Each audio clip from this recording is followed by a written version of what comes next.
(2022년 12월 1일입니다) 녹음되고 있는 만화클래식 망가다 172편입니다. 오늘도 다비님, 전우님 모시고 함께 이야기해보도록 하겠습니다. 안녕하세요. 안녕하세요. 야, 벌써 12월이 왔습니다, 여러분. 네. 올해 어떻게 계획한 것들은 다 했을 리가 없지, 인간이. 여러분. 다비님은 했을 것 같아. 저요? 저는 이제 기말고사 기간이라 기말고사를 잘 치면 그래도 뭔가 그래도 올해도 잘 했다라는 느낌이 들 것 같아요. 그거 말고 기말고사 말고는 네네. 이제 이번 학기에 할 게 거의 다 끝나서 기말고사에 집중하려고 지금 약간 만화 보는 시간도 줄여가면서 하고 있고 문제는 그 줄인 시간에 지금 애니를 엄청 열심히 보고 있어서 정신 차려야겠다는 생각을 하는 요즘입니다. 근데 맨날 이런 식인데 맨날 잘 보잖아. 이번에는 다를 수도 있잖아요. 전우님은 어떻게 지내고 계십니까? 그러면 한 해가 벌써 이제 거의 다 간 것 같아요. 오늘 저 송년회였거든요. 그래가지고 송년회는 되게 빨리 하셨네, 생각보다. 네, 근데 저도 오늘 사실은 이게 그 정도 자리인지 잘 모르고 있었고 그냥 밥 먹는 자리라고 생각했는데 뭔가 좀 행사 같은 것도 좀 더 있고 해서 약간 좀 오늘 아슬아슬하게 약간 좀 오긴 했고요. 한 해가 다 간 느낌 있죠. 그리고 이제 오늘 12월 1일인데 저희가 이번 주에도 또 월드컵 축구 경기도 있었잖아요. 맞아요. 네. 사람들마다 이제 분위기가 조금씩 다르긴 하겠지만 또 경기 하는 날 우리나라 경기 하면은 아파트 막 골로면 또 떠나가듯 소리는 또 나고 하더라고요. 그치. 네, 아마 성유 작가님도 또 축구 보실 것 같고 저는 원래는 잘 안 보려고 하다가 이제 아내가 생각보다 또 관심을 많이 갖고 이렇게 보길래 저도 이제 같이 보고 있는데 이번에 이제 가나 전에 이미 이제 저희가 그 가나 전에 어떤 결과가 나와 있는 상황이잖아요. 그날 이제 약간 제가 되게 좀 피곤한 날이어서 일찍 자려고 누웠는데 일찍 이제 좀 자려고 생각을 하고 있다가 이제 그래도 봤는데 전반에 2골을 먹었잖아요. 네. 그래서 이제 그냥 자러 갔었거든요. 안 될 것 같다. 근데 이제 그러고 누워 있으니까 이제 난리가 났었죠. 후반에 막 난리 나가지고 갑자기 깼어요, 그래서? 자려고 정말 하던 중이었는데 완전 정신 들었죠. 한 골 먹었을 때는 그래 한 골인데 2골 넣으니까 이제 그때는 아내가 와가지고 골 넣었다고 이렇게 또 알려주고 그래가지고 다시 보러 갔더니 갑자기 또 골을 먹고 결과적으로 제가 보고 있는 동안에 골은 다 먹고 제가 안 보고 있는 동안에 우리는 이제 골 넣고 그래서 가끔 그런 사람들 제가 이해를 못했거든요. 자기가 꼭 안 봐야지 된다. 제가 보면 안 된다. 저도 이걸 좀 느꼈습니다. 그런 징크스를. 그리고 이제 11월 말에 저희가 블랙 프라이데이라고 이제 쇼핑을 많이 하게 되는 이런 시기들이 좀 있잖아요. 저는 이번에 이제 제가 이제 스팀으로 게임을 많이 이렇게 좀 하는 편인데, 그 스팀으로 하는 게임 이제 플랫폼이 있고, 거기에서 이제 이번에 구입한 게, 조조의 기묘한 게임, 올스타 배틀이라는 게임이 있는데, 그거를 이번에 이제 좀 할인하길래. 예전에 방송에서 한번 얘기했었었는데, 우리. 이거를 이제 사서 해보고 있다. 네. 그래서, 어때요, 그 게임? 이게 대전 액션 게임이거든요. 근데, 그 조조 캐릭터들, 저희가 이제, 그래도 주요하게 나오는 웬만한 주인공들이랑 또 이제 악역 캐릭터들 거의 다 나오는 것 같아요. 그래서 그 스탠드들이나 뭔가 특징적인 요소들이 되게 많이 들어가 있어가지고 저는 사실 게임 그렇게 잘하는 편은 아닌데 이렇게 그냥 애니메이션 만화의 팬으로서 이렇게 해보기에도 또 재밌는 그런 게임이라고 생각하고 있고 또 이제 여러 가지 게임들 같이 사가지고 요즘은 이제 게임 많이 하고 이렇게 지내고 있었어요. 그래서 참 저는 방학은 없지만 시험 기간이 없는 게 정말 다행이다라고 느끼고 있어요. 근데 전우님 진짜 시간을 어떻게 쓰시는 건지 모르겠어요. 그 많은 만화를 보고 게임을 하고 또 직장에 꼬박꼬박 나가서 일하시고 그리고 사모님이랑 같이 이제 데이트도 하고 다 할 거 아니에요. 고양이 집 산것도 하고. 과연 그럴까? 네. 과연 제가 다른 거를 충실하게 잘 하고 있을까? 네, 잘 모르겠네요. 와, 그거다 잠도 자야 돼. 그리고 뭐 의식주 해결도 해야 되고 사람이 24시간에 그걸 어떻게 다 하지? 하여튼 대단합니다. 저도 근데 아무래도 월드컵 기간이랑 네. 근데 이제 방송 들으신 분도 알겠지만 제가 좀 축구에 진심인 편이에요. 클럽 축구에. 그래서 예전에는 한국 월드컵 분위기를 되게 싫어했거든요. 그러니까 이 나라는 왜 4년마다 한 번씩만 축구하지? 이런 느낌? 네. 그래서 되게 싫어하고 그 분위기가 굉장히 싫었어요. 그리고 한국도 되게 경기를 못했고 월드컵 나가서. 근데 이번에는 되게 지긴 했지만 지거나 비기긴 했지만 그 축구 매니아 입장에서는 진짜 잘한 경기거든요. 그렇죠. 저도 그래 생각해요. 네. 그 지점도 있지만 또 하나 좀 분별력이 생긴 게 그냥 똑같은 축구인데 클럽 축구는 약간 전쟁처럼 하는 거면 비장하게 이런 축구는 그냥 축제 분위기구나, 그냥 축제구나 라는 생각이 좀 들었어요. 이게 나이가 좀 들어서 그런지 그게 어느 순간 분별력이 좀 생기더라고요. 그래서 요즘 이제 되게 저도 즐거운 마음으로 주변 사람들이랑 좀 월드컵 보고 있어요. 물론 소리 지르고 있지만. 네. 네, 그렇게 하고 있고. 아무래도 축구를 너무 좋아하니까 새벽에 이제 재밌어. 옆에 한 새벽 5시까지 일을 하니까. 네. 계속 그 축구를 틀어놓고 보는 거예요. 그러겠네요. 1시간 간격으로 하잖아. 그리고 네. 이제 5시부터 6시, 그 마지막 경기가 4시에서 6시까지인데 5시에 딱 끄고 누워서 이제 잠들 때까지 보다가 자는 거예요. 저는 뭐 이제 그런 생을 살고 있습니다, 요즘. 근데 날씨가 또 갑자기 추워져가지고. 네. 맞아요. 뭐 약간 다들 건강도 조심하셨으면 좋겠고, 그리고 방송 들으시는 분들도 건강 조심하셨으면 좋겠고. 그리고 저희 그 방송이 이제 지금 그 청취자 수가 1,550명 정도 됐거든요. 네. 다비님 처음 들어왔을 때 1,396명인가에 멈춰 있었잖아. 기억나요? 안 나요. 근데 지금 이렇게 미학탐구회랑 이거랑 열심히 해가지고 지금 조금 있으면 이제 1,600명 되게 생겼어요. 근데 이미 그 팟빵에는 1,600명이라고 뜨긴 뜨는데 안에 들어가서 보면 1,550명 정도 이렇게 들으시더라고요. 그래서 뭔가 이렇게 그 다빈님과 전우님과 그리고 최재훈 작가랑 임나훈 작가한테 제가 멱살 끌려가면서 방송을 계속 만들고 있는 분위기긴 한데 너 왜 안 하냐? 네가 다 미학탐구의 미학탐구의 덕이 진짜 크다고 생각해요. 아니야. 이거 망가다도 재밌어요. 다들 망가다 저번에 뭐지? 그 7인의 사무라이래. 7인의 셰익스피어 잭팟 터졌잖아. 우리 그거 몇천 명 들었어요. 그래요? 아니 그 추천에 떴더라고요. 팟빵 추천에. 네, 팟빵 추천에도 뜨고 되게 많이 듣고 그래서 하여튼 덕분에 이렇게 제가 멱살 끌려가면서 약간 죽어가는 사람한테 계속 스팀팩 넣으면서 끌려가면서 방송하다 보니까 오늘 그 원고 하신 거 쓰다 보니까 벌써 170회나 했더라고요.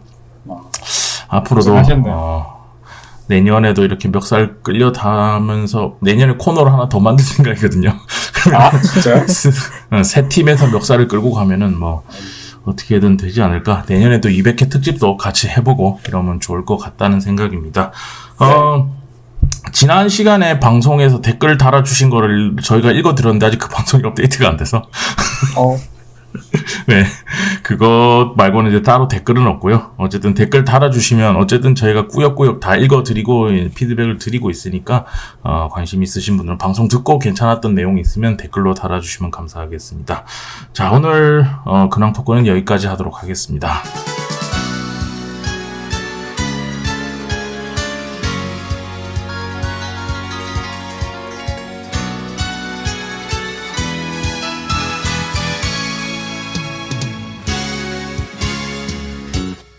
자, 이번 주에는 이제 전우님이 들고 오신 만화죠? 맞죠? 맞아야 될 텐데.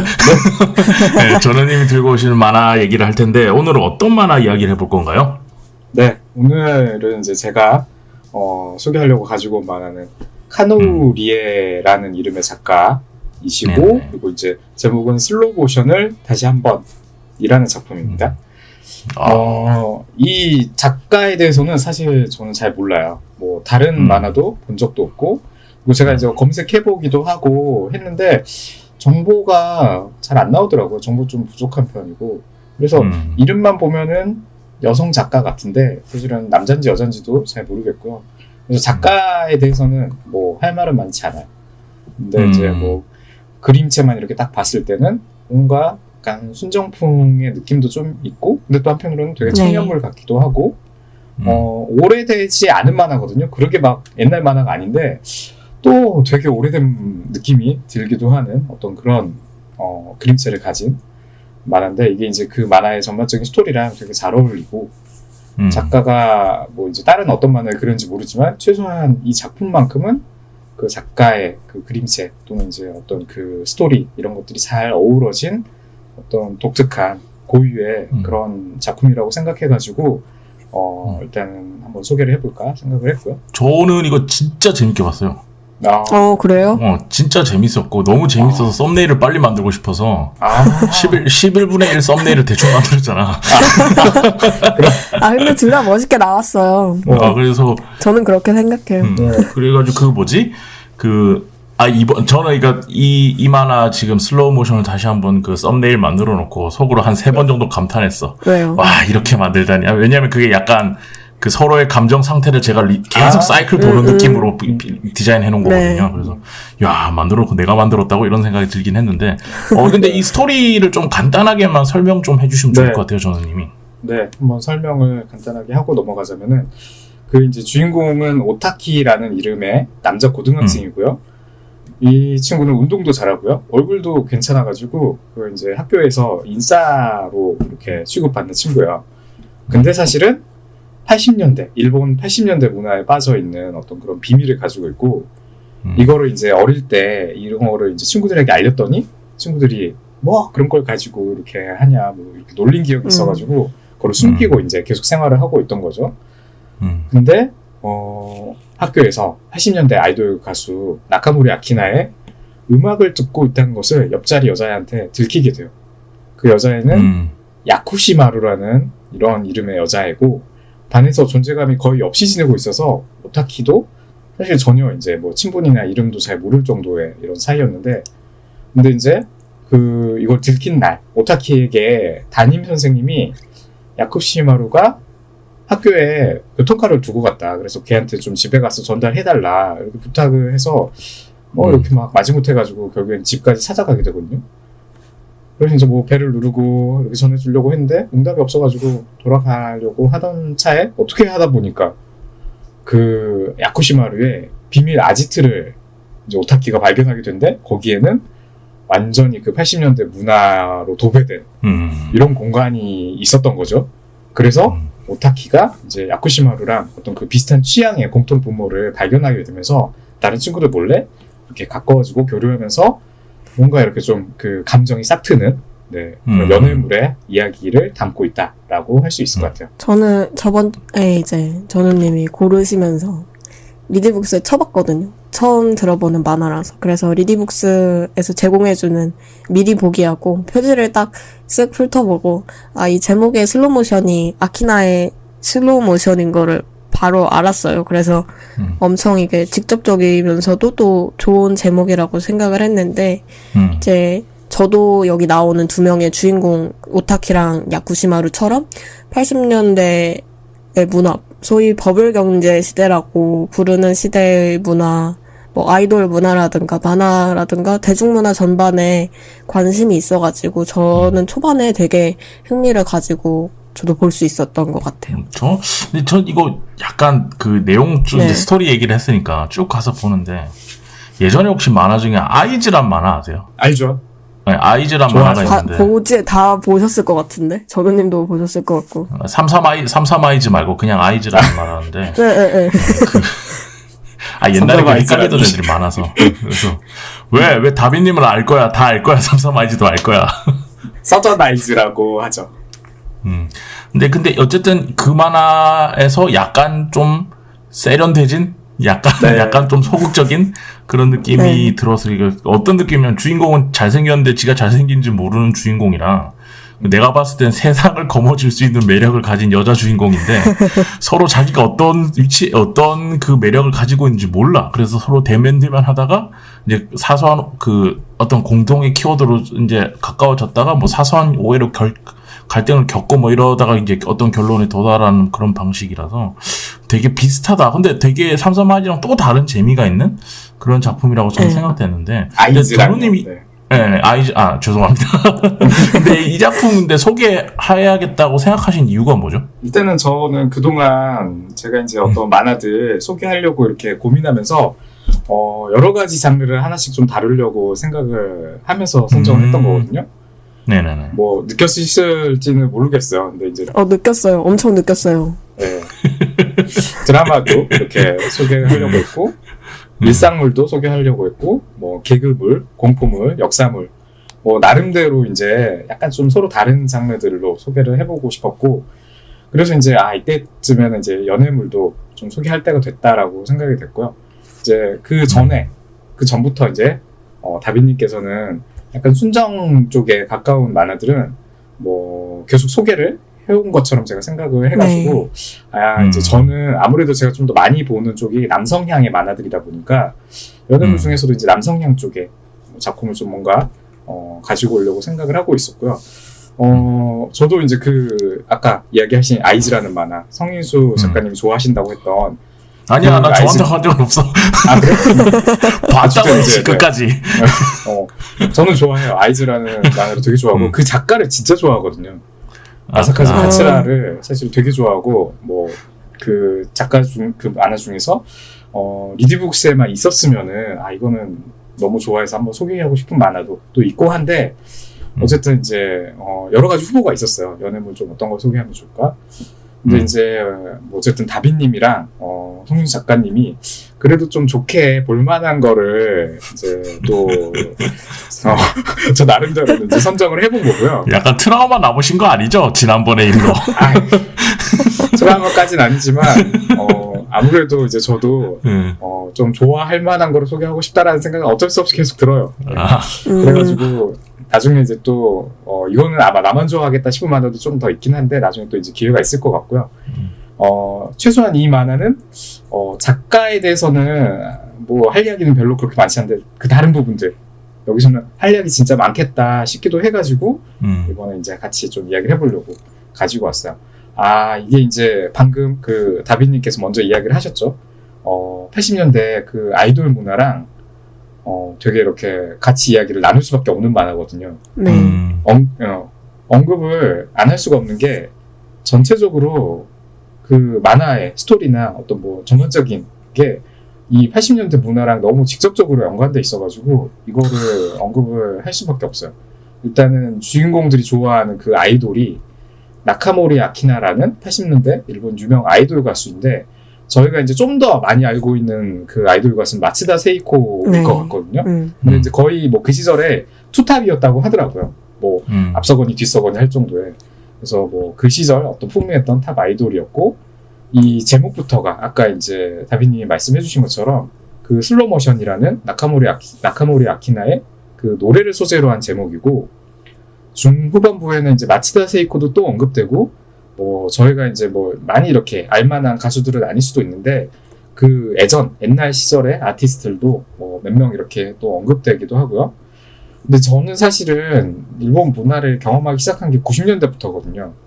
그리고 또 이제 뭐 제가 뭐 좋아하던 것들은 기본적으로 이제 게임이나 만화나 뭐 이런 것들이다 보니까 사실은 이 80년대 아이돌 문화는 정말 잘 몰랐어요. 뭐 지식도 없었고. 일단은 그래서 저는 이제 뭐 다빈님께서는 이런 거 또 아신다고 하니까 되게 또 놀라기도 했는데 송희 작가님은 또 어땠는지 궁금하기도 하거든요. 저는 잘 몰라요. 그러니까 왜냐하면 좀 뭐랄까 저는 약간 영국 음악, 영국 브리팝 이런 것들을 좋아했고 그 80년대 일본 음악이나 이런 것들은 최근에 와서 그 작년엔가 너무 좀 감정적 우울하던 시절이 있었는데 작년 초에 그때 약간 어쩌다가 얻어 걸려서 인터넷에 랜덤으로 음악 쫙 틀어주는 거 있잖아요. 거기서 누가 시티팝을 쫙 틀어준 적이 있어요. 근데 기분이 좋아지더라고. 그 자본의 맛, 자본의 향수 있잖아요. 그 수많은 신디사이저 소리와 그러니까 와 엄청난 돈을 칠갑을 하지 않으면 나올 수 없는 사운드로 사람을 막 이렇게 홀리는데 한마디로 그 당시에 최고의 세션들이 다 달라붙은 거지. 막 그런 걸로 막 이렇게 사람 마음을 조지는데 와 진짜 좋더라고. 그래서 그때 한번 쫙 찾아서 본 거? 찾아서 쭉 보고 나서 이제 리스트업을 해놓은 적은 있어요. 뭐 할 때마다 랜덤으로 음악 틀어놨는데 시티팝 느낌의 뭔가 나온다. 그럼 그거 빨리 내 목록에다 추가해놓고 시티팝 폴더에다가 그런 식으로 듣는 것 정도? 그 정도지 솔직히 잘 모릅니다. 다비님은 어느 정도 저는 한 5년 전인가? 고딩 때 엄청 많이 들었던 것 같아요. 그때 엄청 많이 들었고, 그리고 버블 경제 약간, 아무래도 약간, 진짜 버블이다 보니까, 지금으로서는 상상하기 힘든 어떤 일들이 많이 일어났잖아요. 그래서 그거의 재미를 느껴서 조금 한동안 공부도 했던 것 같은데, 이 만화랑 관련해서 얘기를 해보자면, 이 야쿠시마루 여주인공이 아까 전우님이 말해주셨던 두 라이벌이었던 마츠다 세이코하고 나카모리 아키나 중에 아키나파에 조금 더 가까운 것처럼 그려지는데, 사실 스타일링이나 평소 입는 옷들의 취향 같은 거를 생각해보면 아키나보다는 세이코 쪽에 더 가까운 모습을 하고 있다고 얘기를 할 수 있는 게, 아키나 같은 경우는 데뷔 초에 뭐 슬로우 모션이나 세컨드 러브 같은 곡을 부를 때 잠깐 초반에만 청순하고 귀여운 스타일링을 했고, 본인이 프로듀싱 많이 하셨거든요. 그 이후로는 주로 엄청 어른스럽고 무게감 있고 당당한 모습으로 계속 활동을 하셔서 목소리 자체도 엄청 낮은 편이고. 맞다. 기억난다. 누군지 알 것 같은 사람. 아시죠? 아실 것 같아요. 유명하니까. 세이코는 이제 다들 잘 아시겠지만 당시에 진짜 엄청 귀여운 스타일을 하고 깜찍한 노래들을 주로 불렀어요. 진짜 이 만화에서 야쿠시마루가 지향하는 어떤 스타일 같은, 그만큼 사랑스러운 이미지가 되게 강했고, 부리코라고 하는, 간단히 말하자면 귀여운 척이라고 말할 수 있는 단어의 어떤 상징 같은 것이기도 해서 저는 보면서 되게 두 가수가 많이 생각이 남기도 했고, 그게 이 야쿠시마루라는 캐릭터한테 겹쳐지는 게 되게 좋다, 재밌다라고 생각이 들었던 것 같아요. 저도 처음에 이거를 이제 예전에 한번 봤었고, 이번에 이제 또 다시 봤고, 이건 다시 볼 때까지도 사실은 이 아이돌과 관련된 지식이 너무 없다 보니까 사실은 처음에 볼 때도 이 가수들이 실명이라고도 생각 못했어요. 진짜 있는 가수라고도 생각 못했고 그냥 이 어떤 만화의 설정이라고 생각을 할 정도였거든요. 그렇게 너무 자세하게 해주지 않아요? 그러니까 정말 제가 지식이 없었던 거죠. 별로 이제 관심도 사실 많지가 않아. 근데 이번에 이 만화를 소개하려고 조사를 하면서 이제 나카모리 아키나 음악을 이제 찾아보기도 했고, 뭐 음악들 좀 이제 MP3로 다운받아가지고 들어보긴 했는데, 음악만 들었을 때도 별 감흥이 안 생기더라고요. 뭐, 그냥 뭔가 약간 옛날 노래 느낌, 엔카 같은 느낌도 또 들고, 어떤 거는 너무 좀 우리나라 막 80년대 음악 같은 느낌? 이런 느낌으로 좀 듣긴 했는데, 근데 유튜브로 이제 검색을 해가지고 그 시절의 영상들을 찾아보니까, 심지어는 그 시절의 영상들인데 다 고화질이에요. 네. 영상으로 보니까 어떤 느낌인지 알게 돼요. 그리고 아까 그 이제 다비님이 말한 어떤 그 단어들, 뭐 묘사들, 이 사람들에 대한 묘사들이 이제는 그 단어의 느낌이 아니라 눈에서 그려져요. 유튜브가 저를 이렇게 만들었어요. 그러니까 보다 보면은 그 시절 제가 안 겪어봤지만 그 어떤 노스털지가 저도 느껴지고 어떤 아련한 느낌이 생기면서 계속 빠져들더라고요. 그냥 뭐가 매력이 있어. 그 시절 그 느낌이. 맞아요. 네. 홀려요. 그래서 그 시절에도 이랬겠구나. 영상으로 보면은 이 두 아티스트들이 진짜 희대에 이렇게 이름을 남길 만한, 만화로 다시 언급이 될 만한 아이돌이구나, 유명한 이유들이 있구나라고 정말 생각을 하게 될 정도고, 어느새 계속 찾아보게 되더라고요. 그리고 이제 영상을 본 후에는 다시 음악을 들었을 때는 그 음악들도 다시 들리고, 만화를 또 보니까 만화의 느낌도 이제 조금 달라져요. 이게 밋밋한 느낌들이 저는 좀 있게 봤는데 엄청 컬러풀하게 느껴지는 이런 경험을 하게 되는 거예요. 그래서 이게 이제 약간 영상을 접한 사람들이랑 그냥 영상 그 실제 이 아티스트를 접하지 않고 만화를 보는 느낌이랑 정말 다르다. 영상에서는 이제 그 시절의 어떤 느낌들까지 담아져 있잖아요. 계속 이제 이야기하신 것처럼 그 버블 경제의 느낌들. 정말 일본이 그 환상 속에서 살 것 같은 그 정말 이런 시대의 느낌들까지 담고 있어가지고 이거를 누구든 어떤 그 노스텔지어라고 자꾸 생각할 수밖에 없겠구나. 없는 추억들이 자꾸 생기는구나. 이런 정도였어요. 근데 그러니까 요즘도 그 오카자키 쿄코라고 혹시 아세요? 알죠? 네. 엄청 좋아해요. 무슨데요? 네. 누구예요? 이북이 없어서 그런 근데 수도 있어요. 그 작가도 이제 없어가지고. 그 시절 그 요즘 친구들도 그 시절에 나온 그런 만화도 엄청 좋아하거든요. 네. 뭔가 묘한 매력이 있어. 그 뭔가 방만하고 내일은 신경 안 써도 되고 이러는 그 이상한 멋부림 있잖아요. 말 설명 네. 못 하겠네.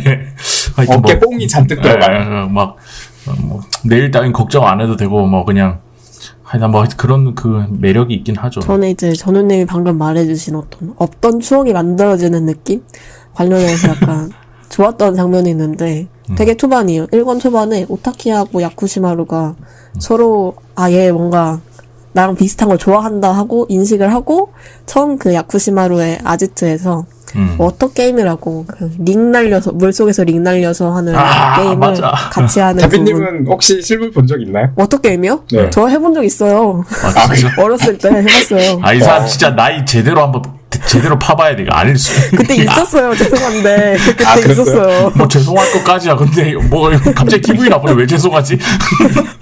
근데 뭐가 이상해. 나이가.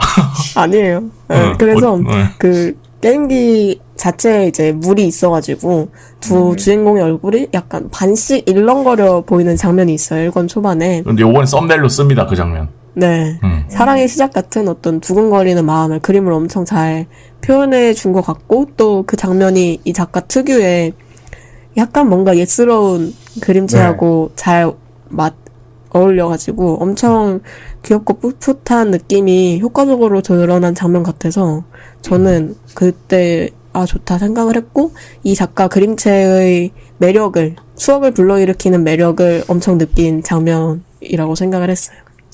좋은 장면 이런 거 얘기하니까 저도 네. 1권에 6화인가 7화인가에 보면은 그 노래방 여자 주인공이 네.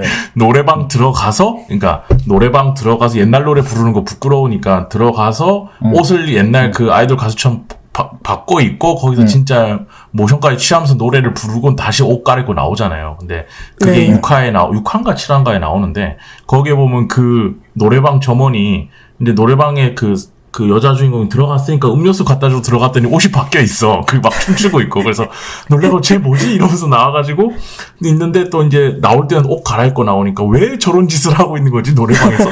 아니, 노래방에서 노래야 그냥 부르면 되고, 뭐, 모션이야 할 수 있지. 뭐 옷까지 갈아입을 건 없잖아, 안에서. 근데 그러고 있는데 마지막에 그 장면 있잖아요. 둘이서 남주랑 이제 다시 만나서, 딱 그 노래방 아르바이트생이 어쩌다 그 모습을 보고 나서, 저 남자애한테 그 잘하는 모습을 보여주고 싶어서 했구나 하면서 데이트 힘내라라고 하나 하여튼 뭐 힘내라 연애 일어나 하여튼 그런 네. 장면이 있는데 나는 그게 너무 좋아서 그 장면이 모든 이 작품 전체에서 제일 좀 기분 좋은 에피소드였다랄까? 그렇더라고요. 네.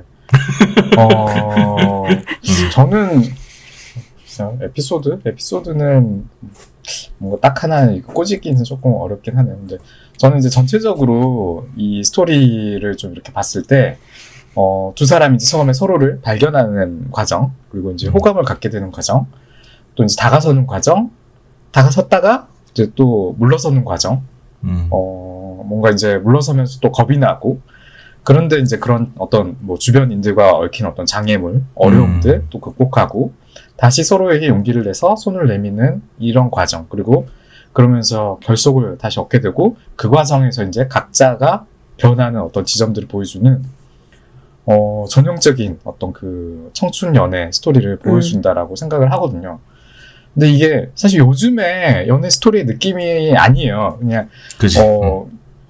예전의 느낌이에요. 예전에 어쨌든 90년대 정도의 우리가 익숙하게 느끼던 그 오래된 방식의 청춘 드라마 플롯이라고 생각을 하거든요. 그러다 보니까 어떤 부분들은 되게 우연적이고 극적인 부분도 어느 정도는 있긴 하지만 요즘처럼 막 요새 막장 드라마가 이렇게 대세가 돼 요즘처럼 어떤 MSG가 쳐진 이런 느낌이 전혀 아니고요. 좀 약간 담백한 느낌, 현실적인 것들이 많이 반영된 느낌. 뭐 어쨌든 막 지나친 정도로 일어날 수 있는 그런 내용보다는 물론 이제 개그도 이제 많이 들어가 있고 어쨌든 만화적인 부분은 들어가 있지만 그래도 현실적인 어떤 이런 것들을 많이 반영하려고 노력하고 있다. 그림체도 이제 약간 올드한 느낌도 있고 뭔가 좀 풋풋한 느낌도 있는데 그 캐릭터들의 비율이나 이런 것들이 되게 현실적인 거를 이렇게 하려고 현실적인 비율로 주려고 노력하고 있다라는 생각이 들거든요. 저는 그 지점 되게 좋아서 너무 깡마르게 그리거나 너무 그쵸? 말도 안 되게 그리지 않아서 그런 지점도 좀 좋더라고요.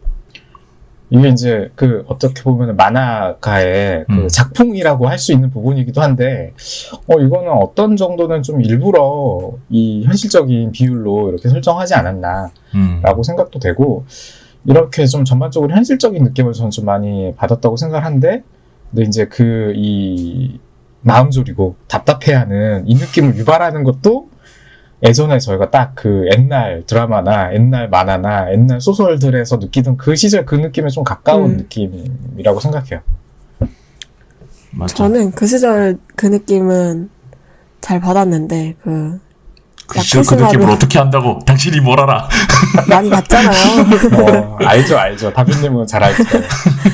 이 야쿠시마루가 세이코의 이미지에 약간 그보다 엄청 우유부단한 성격을 입혀서 완성된 캐릭터 같은데, 네. 저는 솔직히 말하면, 옛날 것의 어떤 향수를 유발하는 그런 거를 보여주려고 한다는 건 알겠는데, 성격까지 이렇게 답답할 필요가 있나 싶었던 게, 네. 평소에 순정 만화 진짜 많이 보거든요. 옛날 만화도 많이 보고, 이제 망가다 많이 들으신 분들은 알겠지만, 순정 만화를 엄청 많이 보는 편이라서, 이런 식의 순정 만화에서 주인공들이 엇갈리는 약간 삽질하는 그런 거에는 되게 익숙하다고 생각을 했는데 오타키가 중간에 고백한 이후 분량을 보면서는 조금 너무 답답했어요. 저 약간 원래 좀 그런 우유부단한 캐릭터들을 안 좋아하는데 야쿠시마루가 최근 본 그런 우물쭈물 캐릭터들 중에서도 원탑이어서 보면서 재미는 있는데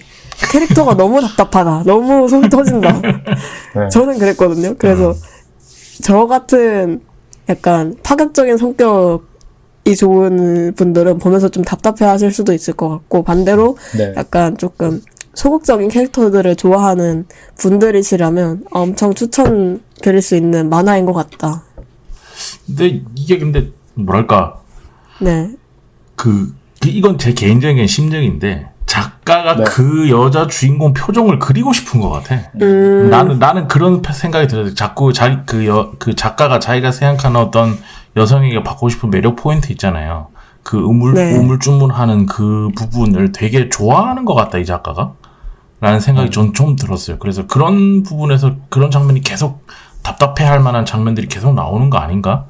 라는 생각이 전 들더라고요. 왜냐면 이 작품 어쨌든 굳이 말씀하신 것처럼 굳이 캐릭터들이 그렇게까지 막 우물쭈물할 필요는 없거든요. 근데 너무 고구마가 심하긴 한데 근데 그 작가가 그런 걸 좋아하는 것 같다라는 생각도 좀 들고 저는 그럼 이제 어차피 다 알고 보는 거니까 얘들이 잘 되겠네 이런 표현으로 이제 보는 거니까 그런 지점에서 그냥 그렇게 아무렇지 않게 되게 즐겁게 저는 보긴 했어요. 답답하긴 한 건 맞아. 답답하긴 했어. 네. 답답하죠. 솔직히 이 캐릭터들은 이제 되게 답답하고 그 답답함을 주로 유발하는 쪽이 이제 여주인공 쪽이기도 하죠. 그래도 저는 이제 조금 다르게 보기는 하는 게 저는 그 만화 전체적으로 쭉 봤을 때 인물들이 왜 그렇게 행동하는지 어떤 이유로 그런 어떤 감정이 발생하고 행동을 하게 되고 또 이제 그래서 관계에 오해가 발생하는지도 만화가 계속 설명을 하고 있거든요. 그래서 이제 결과적으로 캐릭터들이 변화를 이렇게 할 때도 그냥 갑작스럽게 그냥 우연하게 그냥 그럴만 해서 막 이렇게 뭐를 딱 터지는 게 아니라 뭔가가 작게 모여가지고 그 모여진 결과로서 한층 한층 쌓여진 결과로서 이 아이가 이런 행동을 하는 거야라고 설명을 계속 하고 있어요. 이제 나중에 그 후일담까지 이제 보시면은 처음에 엄청 우연적으로 이게 이 두 캐릭터가 만난 것처럼 보이지만 사실은 그것조차도 우연이 아니었다라는 이야기를 하고 있거든요. 아까 성인수 작가님이 이야기하신 그 노래방에서의 장면도 사실은 여주인공이 엄청 노력을 하고 있었던 거잖아요. 남자 주인공은 모르고 있었던 거죠. 근데 이런 거를 자꾸 보여주는 게 뭐냐면은 어떻게 보면은 여주인공은 계속 변화하려고 노력을 하고 있었어요. 근데 이 아이의 어떤 그 배경들도 또 한편으로 계속 제공되고 있잖아요. 왜 이렇게 답답한가? 왜 이렇게 소극적인가? 왜 이렇게 그 사람들에게 좀 벽을 치고 있는가?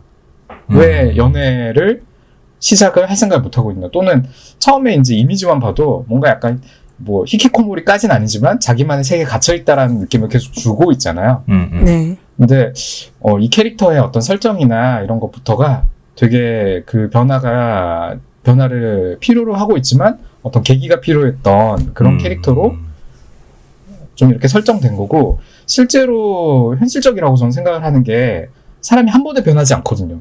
근데 우리가 소설이나 만화나 드라마는, 영화는 어떤 계기만 생기면 사실 한 번에 변하죠. 되게 극적으로. 그리고 그게 보통 이제 저희가 어떤 그 이야기적인 어떤 고조감이 유발되니까 납득하고 넘어가지만, 현실적으로 본다면은 짧은 이야기 속에서 사람이 그렇게 쉽게 변하지는 않다고 생각하거든요. 저는 이제 사람들을 많이 만나다 보니까. 전문가가 얘기하니까 반박을 못 하겠네. 사람이 변화하는 게 정말 쉽지 않은 일이라고 생각을 해요. 근데 저는 이 관련된 부분에서 생각하면은 이 여주인공은 그래도 변화하고 싶은 마음을 계속 가지고 있다라는 배경들도 계속 제공을 하고 있고요. 근데도 또 한편으로는 저항하고 싶은 마음이 또 있는 거예요. 두려우니까. 변화한다라는 게, 본인의 어떤 이 껍질을 벗어난다는 게 또 한편으로는 되게 어려운 일이기도 하니까, 본인에게 불안을 일으키는 일이기도 하니까.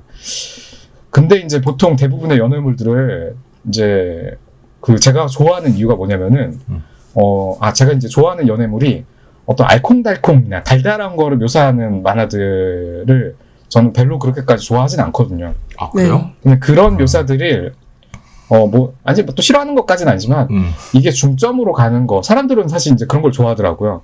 근데 저는 그거보다는 앞서서 관계를 통해서 이제 각자가 변화하는 부분을 다루고 있는 만화들을 좀 더 좋아해요.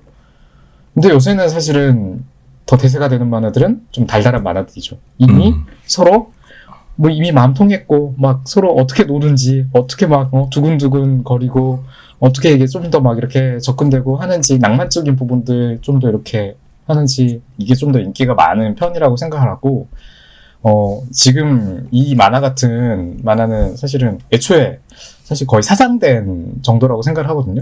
왜냐면 인기가 없어지니까요. 캐릭터 되면 이렇게 많이 다루고 답답함을 유발하면 작가가 무슨 주제를 가지고 있든 독자들이 이제 안 봐요. 인기가 떨어질 수밖에 없고 트렌드가 전혀 아니에요. 이제 여성 캐릭터는 사실 요새는 이런 식으로 답답하게 그리면은 일단 주 고객층을 거의 잃어버리는 거예요. 네. 그래서 저는 이게 과연 이 만화를 누구를 타깃으로 했을까도 사실 되게 어려운 문제라고 생각하거든요. 이걸 과연 여성 독자가 좋아할까? 아닐 것 같아요. 남성 독자가 그럼 좋아할까? 저는 이제 남성향으로 생각하고 찾긴 했는데 과연? 그것도 사실은 아니라고 생각은 하거든요. 왜냐면은 남성향에 이제 인기가 있는 어떤 그 연애물이라고 생각하는 거는 사실 또 이거랑 완전 다른 쪽으로 가 있어요. 실제로 이제 막 인기가 있는 만화들, 거의 막 할렘 만화들, 또는 이제 요새 타카키류하고 이야기를 할 수 있는 어떤 그런 만화들이 있거든요, 뭔가. 타카키류가 뭐예요? 타카키라는 주인공이 나오는 그 만화가 있는데, 갑자기 제목이 생각이 안 나는데, 약간 좀. 장난을 잘 치는 타카기양 그건가? 네, 맞아요. 네. 그 느낌의 만화들. 이 여주인공이 자꾸 남자 주인공을 괴롭히면서 사실은 츤데레처럼. 관계는 사실 엄청 서로, 밀당을 하는 그런 느낌의 만화들. 근데 결국은 달달한 이런 만화들이 대세라고 생각을 하거든요.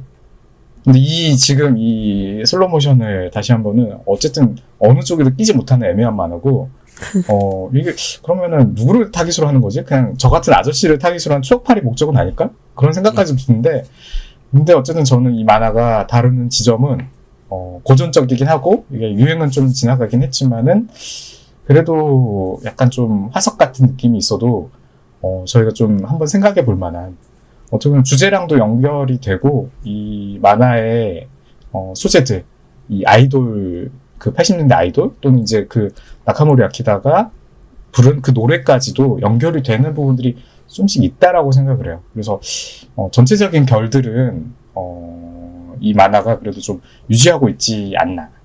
근데 인기는 없을만 하다. 그런 생각이 드네요. 저는 일단 여자들한테는 별로 인기가 없을 거라고 생각을 하는 게 네네. 남자 주인공 오타키가 그 야쿠시마루도 그렇지만 이 오타키도 요즘 여성향 만화 남자 주인공들하고 완전 다르잖아요. 옛날 네. 러브 코미디 만화에서나 자주 볼 수 있었던 어떤 쑥맥이지만 할 땐 한다 캐릭터의 표본 같은 그런 느낌인데 네. 저는 그래서 이쪽 캐릭터도 크게 마음에 들진 않았지만 그래도 먼저 고백을 했다는 점에서 이 만화를 진전하게 해주셔서 굉장히 고마움을 느꼈고 후반부에 오타키가 앞머리를 한 가닥만 남기고 짧게 치고 오는 장면이 있어요. 근데 네. 그 머리는 이제 옛날 일본에서도 유행을 했었겠지만 한편 이제 저 어릴 때 친구들 중에 조금 멋을 부릴 줄 아는 남자 친구들이 하고 오던 머리라서 저는 그거 보면서 되게 엄청 추억을 느꼈던 것 같아요. 다비님의 그 추억은 어느 정도 시절이죠? 거의 유치원 초등학생. 옛날이네요. 나 이제 옛날에. 모르겠어 이제 그만할래 이제 언제 태어났고 이런 거 모르겠어 그냥. 뭐 어쨌든 이제 다비님에게도 그런 추억을 유발하는 부분들이 또 네. 있다라는 거잖아요. 네. 그러니까 이 부분을 이 만화가 중요하게 다루고 있다라고 생각해요. 각자의 그쵸. 어떤 어린 시절 또는 이제 각자가 기억하고 있는 어떤 추억들을 유발하는 지점들. 이제 그 어린 시절 장난감이라든가 그리고 이제 이 패션들도 중간에 나오고 또 이제 만화의 이 그림체 아까 이야기했듯이 약간 레트로스럽고 그 외에 중간중간 그 페이지 약간 넘어가는 데 그려진 어떤 이 SD화된 캐릭터들도 그렇고 이런 것들 하나하나가 예전에 컨텐츠들을 떠올리게 해요. 제가 보던 90년대 만화들 뭐 비디오 거리라든가 오렌지 로드라든가 오나의 여신님이라든가 영건 요새 이제 인디북스에 다시 나왔던데 그 스톱 히바리군 이런 만화들이랑 연결되는 어떤 느낌들이 있거든요. 약간 H2 만화의 느낌도 효과들. 약간 있어. 그러니까 다 90년대 거니까. 네. 그죠. 네, 이제 뭐 80년대 것도 있을 수도 있는데, 근데 어쨌든 다 애스럽게 느껴지도록 이 작가가 정성스럽게 저는 좀 배치했다고 생각을 하거든요. 의도적으로 맞아. 배치를 했다고 생각하고. 뭐 다 의도한 건 아닐 수도 있겠죠. 근데 그러다 보니까 이 만화를 보다 보면은, 그 시절의 만화 컨텐츠들 다시 찾아보고 싶어지게 만들어요. 뭐 이제, 그 다비님처럼 누군가는 그 시절의 어떤 그 기억들이 또 떠오르면서 누군가 잊혀진 어떤 친구들을 또 보고 싶어질 수도 있을 것 같고요. 저는 이제 그 유튜브나 인스타 같은 거를 이렇게 하다 보니까 자꾸 옛날 뭐 장난감이나 이런 것들까지 이제 자주 추천이 뜨더라고요. 뭐 제가 이게 왜 그런지 모르겠지만 추천이 뜨다 보니까 계속 보게 되는데 이거 올리는 사람도 진짜 많고 좋아요를 누르는 사람도 진짜 많은 거예요.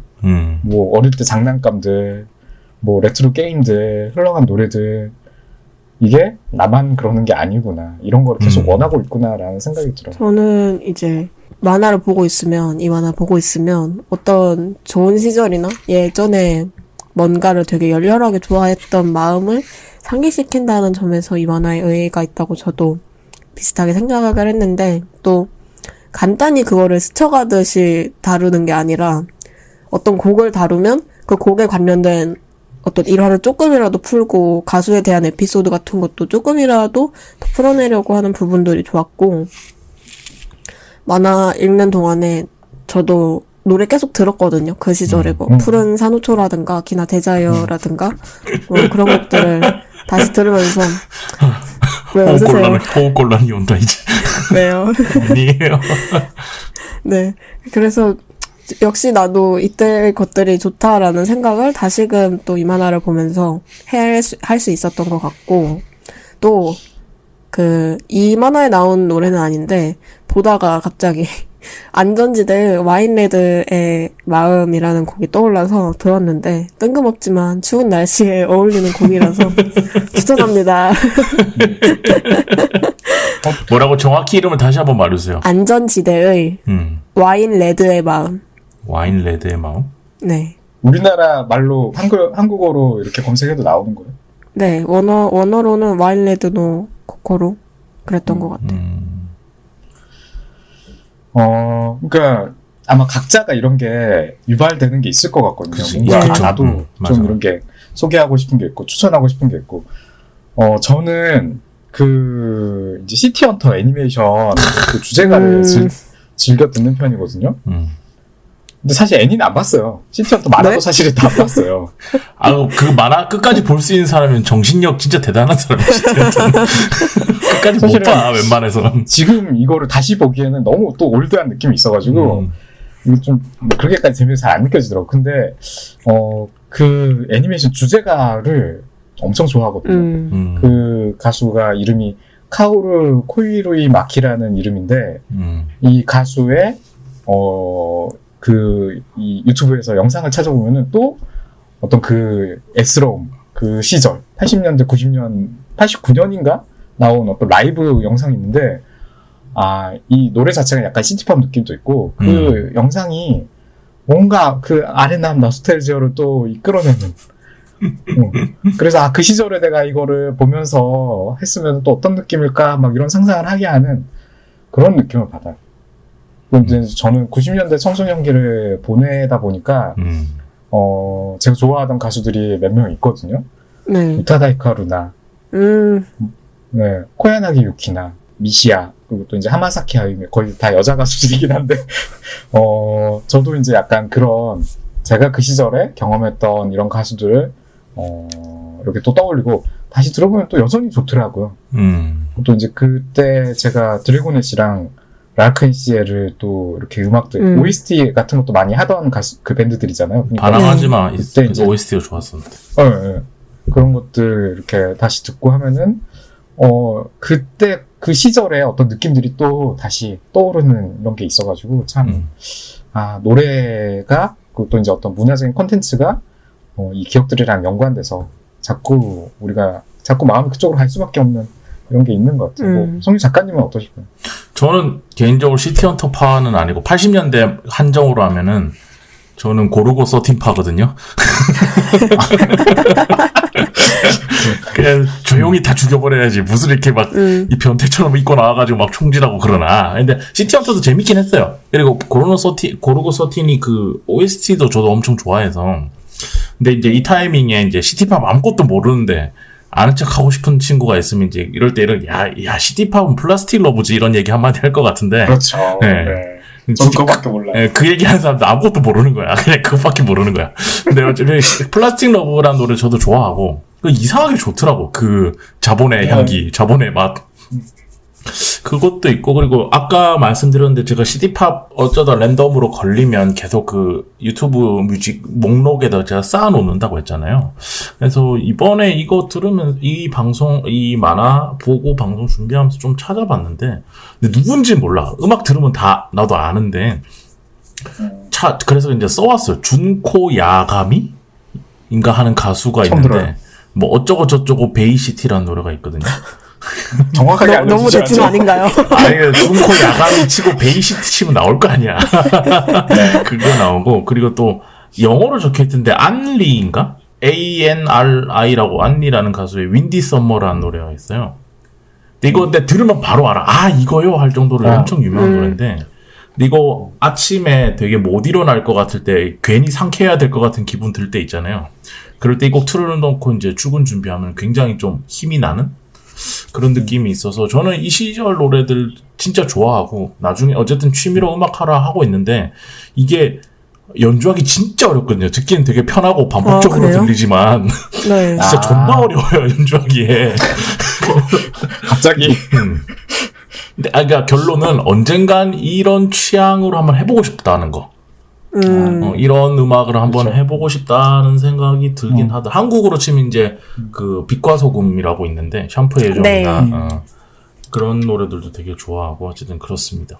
되게 좋았어요. 이 만화 자체 보면서 그 아까 예스럽다고 하셨는데 네. 저는 이건 좀 나중에 또 이제 결론적으로 얘기할 얘기긴 한데 저는 그게 예스럽다고 생각하진 않거든요. 요즘 제 감성에는. 근데 어쨌든 되게 좋았다 보면서. 그런 생각이 듭니다. 결국은 이제 만화 이야기보다는 저희가 다른 이야기를 좀 많이 했네요. 네. 다시 그러면 만화 얘기로 만화 돌아와서. 이야기로. 근데 뭐 어쨌든 그때 그 풍 느낌이 있으니까 뭐 노래 얘기도 네. 좀 할 수 있는 거죠. 네. 아까 제가 캐릭터 답답하다는 얘기를 했는데 그거는 사실 저의 취향이랑 안 맞는 거고 제가 이제 이 만화 보면서 제일 좀 아쉽다 생각했던 거는 중간에 조연 캐릭터들 조금 비중 있게 다뤄질 것 같은 애들이 몇 명 나와요. 한 3명 정도 나오는데 네. 걔네 비중을 약간 뒤로 갈수록 찾아보기 힘들어졌다는 점이 약간 주인공 둘한테 어떤 갈증만 유발하고 금방 사라진 느낌이 강했고 네. 뭐 맞아. 니카이도, 코이즈미, 동의. 마츠모토라는 조연들이 순서대로 등장하는데 어쩐지 사건을 계속 진행시키기 위해서 얘네가 바톤 터치하면서 돌아가면서 나온다는 인상이 저는 강했던 것 같고 잘 살리면 또 멋진 관계성을 만들 수 있었을 수도 있지 않나 싶은데 마츠모토 동급생인 마츠모토랑 오타키가 반에서만 교류하는 친구를 넘어서 속마음을 조금씩 터놓기 시작했다. 그거 외에는 별다른 무언가가 발생하지는 않거든요. 그래서 저는 네. 그 점이 조금 아쉬웠고 네. 그 만화의 중심 전개보다는 이제 어떤 노래가 막 나오고 어떤 게 다뤄지고 하는 그런 주변부에 더 눈이 가다 보니까 그러다 보니까 자연스럽게 아쉬움을 느끼게 된 것 같아요. 근데 이게 뭘까, 작품을 어쨌든 7권까지 끌고 가면서 이 사람도 네. 작가니까 생각을 많이 했을 거 아니에요, 머릿속으로. 근데 이분이 좀 잘하는 게 내가 봤을 땐 사소한 갈등 가지고 반복적으로 이렇게 보여주는 거 있잖아요. 그 네. 표정, 항상 보면은 사소한 갈등 마무리는 이 사람은 표정이야, 표정. 여주인공과 여주인공의 표정으로 항상 그걸 마무리하는데, 그걸 되게 잘한다고 전 느꼈거든요. 근데, 뒤에 가다 보면 이제 그것만으로는 작품을 계속 끌고 갈 수는 없단 말이에요. 그래서 아까 네. 말씀하신 것처럼 뭔가 새로운 빌런, 착한 빌런들이 나와줘야 돼, 연애물에서는. 네. 근데 그거를 하는데 그걸 잘 아까 말씀하신 것처럼 그 친구들의 서사나 그 친구들이 뭔가 이 스토리를 풍부하게 만들어주는 게 아니고 굉장히 한편 등장하고 사라지는 네. 그런 느낌으로 쓰인다. 그리고 만약 이 친구들이 7권까지 나오는 만화에서 좀 다양한 걸로 사건을 만들어주면은 좀 더 다른 시각에서도 재밌지 않을까라고 생각은 들었는데, 저는 그런 생각이 가지고 있었는데, 지금 두 분이랑 방송하면서 쭉 얘기를 들다 보니까, 이게 80년대 감수성인가? 맞아요. 이런 주인공만 무조건 계속 나오고. 그 시절의 이야기들이 거의 맞죠, 그런 맞죠. 식이었어. 그 시대 그렇게 되는 거 빌런들은 맞네요. 한 번씩 네. 난다요 이러면서 나타났다 싹 사라지는 그런 맞아요, 건가? 맞아요. 싹 사라져. 난 안 봐서 모르겠는데 그럴 수도 있겠다라는 생각이 좀 들긴 했어요. 맞는 것 같아요. 90년대 이야기들이 거의 그런 식이었어요. 이건 더기다 80년대니까 더 심할 네. 수도 있지. 네. 사실은 지금처럼 이야기의 어떤 그 콘텐츠들의 이야기의 완성도가 발전되기 전에 그런 스타일들이 유지되고 있었던 시절이 있었던 거겠죠. 근데 어쨌든 저도 이 부분은 확실히 인정할 수밖에 없는 부분이거든요. 왜냐면 제가 이제 그 어떤 이야기의 완성도를 따질 때 인물들이 얼마나 기능적으로 다뤄지는가 이 부분을 결국엔 볼 수밖에 없거든요. 필요에 따라서 이제 만들어지고 또 그냥 이렇게 잊혀지는 이런 인물들이 많을수록 이거는 이제 급조된 거라고 사실은 봐야 되고 어떤 서사의 그냥 재미나 흥미나 이런 거를 위해서 그 어떤 하나의 그 캐릭터가 정말 그냥 만들어지고 이용된 거죠. 그래서 기능적이라고 할 수밖에 없는. 아까 이야기한 것처럼 그 나름대로는 이야기의 개연성을 부여하기 위해서 가진 노력을 하고 있어요. 설명도 많이 하고 세세하게 뭐 여러 가지 막 소재들도 가지고 와서 막 갖다 붙이고 근데 인물들은 결국에는 이 주인공과 관련된 이 두 캐릭터와 관련된 인물들 빼고는 다 약간 서사가 부족하고 그냥 필요에 따라서 만들어졌다는 느낌이 너무 강해요. 그냥 또 필요할 때 그거 관련된 어떤 기능 담당하는 캐릭터 가져다가 쓰고 또 이제 어느 순간 갑자기 잊혀지고 필요하면 또 가지고 오고 이런 스타일조차도 예전 스타일이긴 해요. 완전 옛날에 이랬다라고 할 수 있는데 근데 21세기잖아요. 저희가 만화를 그릴 때는 발전된 방식이 좀 더 필요하다라는 거고, 만약에 이 작가가 그런 부분들까지도 좀 더, 반복하지 않았으면은, 좀 더 완성도가 있게 보였을 것 같아요. 근데, 다른 부분들 다 마음에 들어도, 이 만화가 명작이라고 이야기할 수 없는 부분이 뭐냐. 아마 이제, 다른 사람들은 여러 가지 단점을 더 찾아낼 것 같은데, 저는 이제 주로 이야기적인 측면에서, 단점들을 좀, 이렇게 좀 생각을 해보니까 이 만화의 단점이 인물들, 주인공들을 제외한 나머지 인물들은 주인공의 그 연애 서사를 위해서 사실은 거의 다 그냥 만들어진 캐릭터에 가깝다. 그리고 아마 이게 연재를 하면서도 좀 급조됐었을 캐릭터들도 되게 이게 너무 티가 난다. 약간 이런 게 좀 단점들인 것 같아요. 제가 앞에서 계속 조금 아쉽다는 얘기를 주로 했던 것 같은데 정리하면서 이 만화의 제일 큰 장점을 말해보자면, 이제 역시나 당시 문화의 고증이 잘 된 점에 있지 않나 싶은 게, 80년대 아이돌 얘기하면서 그 패션 스타일이나 어떤 뭐 옷이나 어떤 헤어스타일만 보여주는 게 아니라, 정말 작가가 그 시절 오타쿠인 것처럼 깊이 들어가서 5권 중반쯤에 뭐 올스타 홍백 대운동회처럼 진짜 좋아하는 마음으로 찾아보지 않으면 쉽게 알기는 어려운 소재들이 중간중간에 많이 등장해서 그 전성이 되게 감동적이었다는 얘기를 좀 하고 싶었어요. 저도 아까 지금 다비님이 말씀해 주신 내용에 동의하는 게 네. 보통 오타쿠가 아니야, 내가 봤을 때는, 이 사람이. 네. 이거는 그냥, 내가 이 시절 이 감수성 가지고 이렇게 찾아봐야지 하고 한다서 만들 수 있는 뎁스가 아닌 것 같아요, 스토리가. 그 설정이나 이런 것들이. 그래서 실제로 작가가 그 시절 분위기나 그런 것들을 굉장히 좋아하고, 지금도 그때를 되게 그 시절 정서에서 살고 있다고 저는 생각하거든요. 근데 그게 나쁜 거라는 생각이 안 드는 게, 저도 요새 이제 또 이게, 그러니까 요새 제가 사람은 항상 음악을 듣잖아요. 근데 저는 한 가지 음악을 계속 못 들어요. 그래서 이것저것 찾아 듣는데 이번에 그러니까 제가 하고 있는 취미로 하고 있는 밴드 이번 컨셉이 엘비스 노래를 하기로 했어요. 그래서 엘비스가 1950년대, 60년대 사람이거든요. 네. 근데 그거를 듣고 있는데 와 진짜 너무 좋은 거야. 그러니까 한 번도 음악을 들으면서 고등학교 때 라디오에 들으면서 와 이거 뭐 마약 맞는 듯한 기분 들었던 그때 말고는 음악은 좋은데 막 진짜 내가 빨려 들어가는 느낌 있잖아요. 그런 걸 한 번도 받은 적 없는데 엘비스 노래 들으면서 내가 지금 요새 영혼을 구원받는 듯한 느낌을 막 받거든요.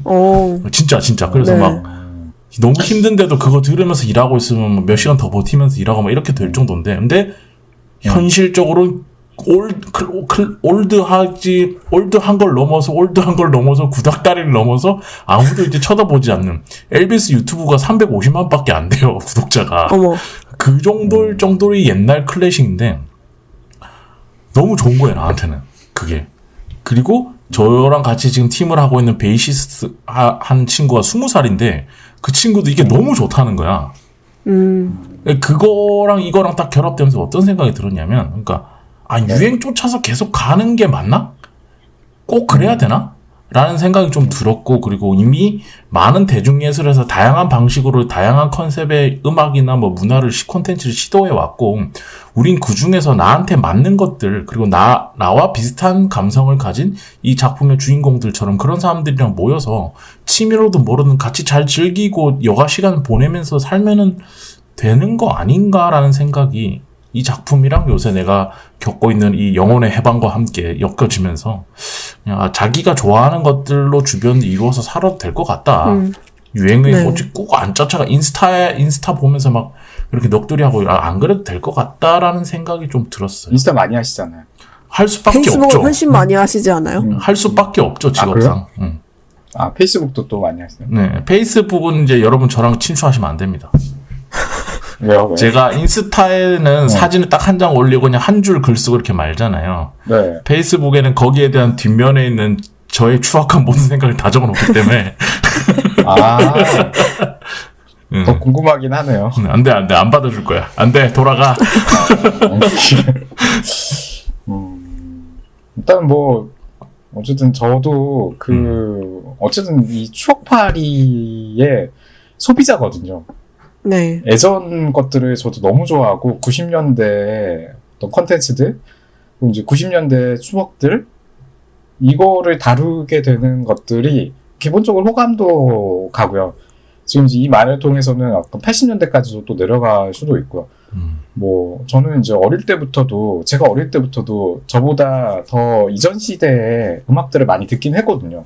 저희 누나들이 이제 음악들을 또 듣고 하던 거를 저한테 이제 물려주고 만화 같은 것도 마찬가지였고 그래서 예전의 것들에 대한 또 기본적인 경배 같은 게 있긴 있는 것 같아요. 저는 뭐 요즘 거라고 해서 더 좋다라고는 사실 생각은 하진 않는데 맞아. 근데 또 한편으로 생각하면은 저는 예를 들어서 지금 우리나라 같은 경우에는 예전 일본 버블 그 시절이랑 유사한 어떤 지점이 있다고 생각을 하거든요. 지금 우리나라 되게 잘 나가잖아요.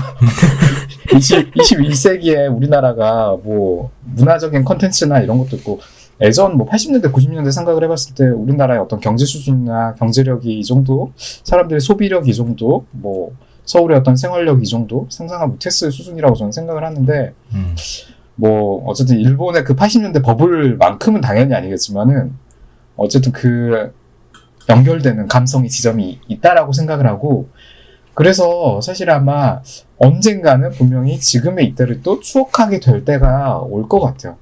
다비님이 이제 시간이 흘러가지고 이 시절을 어떤 이런 비슷한 감정으로 추억하겠다라고 생각하면은 또 그런 부분도 재밌을 것 같고, 저도 이제 또 한편으로는 지금은 뭐 80년대, 90년대 막 이렇게 추억하고 있지만 시간이 지나가지고는 또 아 그래 2022년이 좋았어 이렇게 생각할 때가 또 오지 않을까.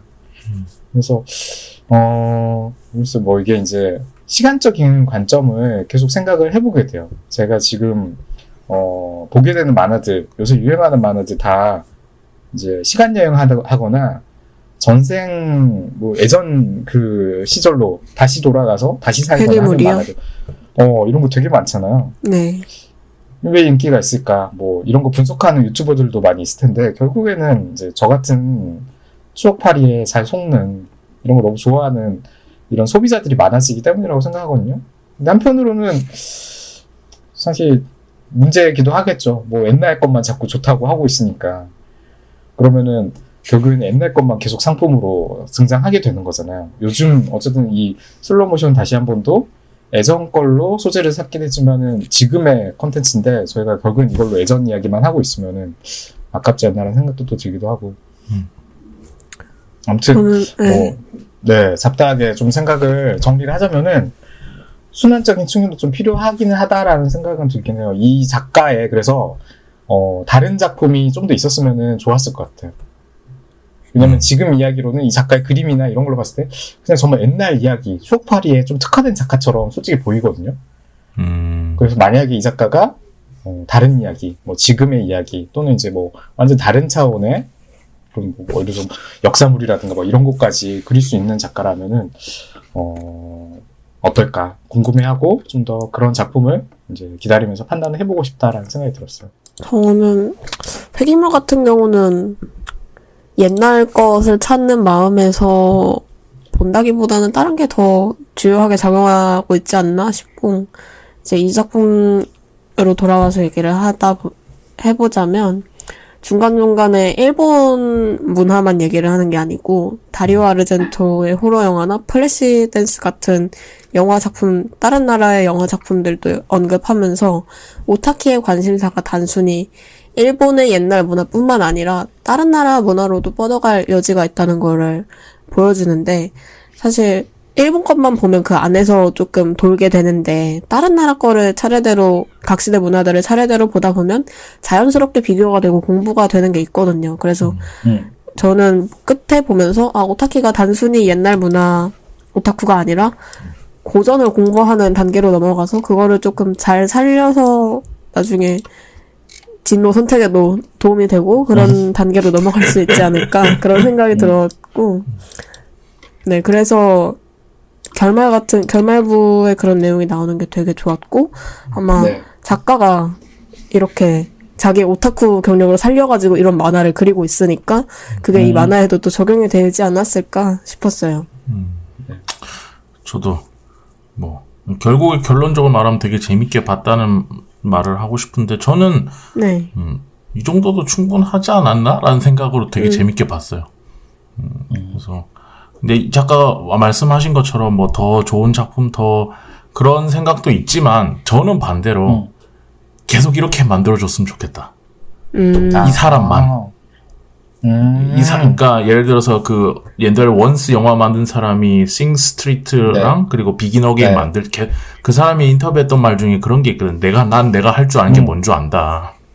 쓸데없는 거 시키지 말고 난 이것만 계속 만들래. 잘하는 거. 내가 잘하는 것만 하겠다. 근데 이 사람도 약간 이때를 특화해서 이제는 이제 80년대 영화 배우들을 가지고 컨셉으로 한번 해봐도 재밌지 않겠나? 저는 그런 생각이 들었습니다. 이 작품 보면서. 이런 거 꾸준히 그냥 이것만 파는 그런 작가로 남아도 좋지 않을까? 다만 아까 우리가 쭉 얘기한 것처럼 이제 스토리텔링은 조금 그래도 고민을 그쵸. 약간 해보고 너무 캐릭터들이 아까우니까 만들어 놓고 네, 그럼. 뭐 어쨌든 제가 예상했던 것 이상으로 만화를 그래도 좀 재밌게 봐주셨다라고 생각이 돼서 네. 참 또 뿌듯하고 다행스러운 생각이 들어요. 일단은 뭐 만화에 대해서도 그렇고 제가 이제 좋아하는 컨텐츠들이 옛날 게 많고 이제 또 옛날 거 새롭게 다시 이렇게 알아가는 거를 좋아하거든요. 몰랐던 것들. 사람들이 왜 좋아했을까라고 이해할 수 있는 지점을 저는 되게 좋은 경험이라고 생각해요. 클래식이라고 부르는 것들을 네. 저가 이해할 수 있게 되는 거. 그래서 이번에도 또 몰랐던 것들, 80년대 일본 뭐 아이돌 그것도 이제 좀 이런 게 이렇게 재미나고 좋은 것들이 있다라는 것도 또 이제 알게 됐고, 이것들에 대해서 이야기를 많이 이렇게 두 분이랑 나눌 수 있게 된 것도 또 좋은 기회가 된 것 같아요. 그래서 뭐 다른 분들께도 좀 추천을 해보고 싶고, 어쨌든 지금 시대가 추억 찾기를 하기가 가장 좋은 시대인 것 같거든요. 유튜브에서 찾으면은 그냥 뭐 아주 고화질 영상이 네, 그냥 다 다 나오는 나오죠. 정도니까 뭐 어느 때보다도 사실은 옛날의 것들을 찾아서 즐기기에는 좋은 때가 아닌가. 그래서 이 만화도 그런 어떤 그 시절의 추억을 가지고 계신 뭐 저희와 같은 연배가 보시면은 또 재밌을 만하기도 한데 그게 아니어도 뭐 다빈님처럼 뭐 어린 이런 분들도 뭐 그 각자의 어떤 노스텔지어가 될 수 있는 부분들도 떠올리게 해줄 수 있다라고 생각을 하고, 그래서 한번 뭐 좀 이렇게 같이 보면서 느끼시면 어떨까 그런 생각이 드는 만화였습니다. 재밌어요. 재밌습니다. 그냥 풋풋한 맛으로 그냥 즐기면 돼. 내가 즐길 준비만 돼 있으면 얼마든지 재밌게 볼 수 있는 그런 만화였습니다. 자, 그래서 오늘은 전우님이 들고 오신 카노우리에 작가의 슬로우 모션을 다시 한번 긴 시간 얘기를 한번 해봤습니다.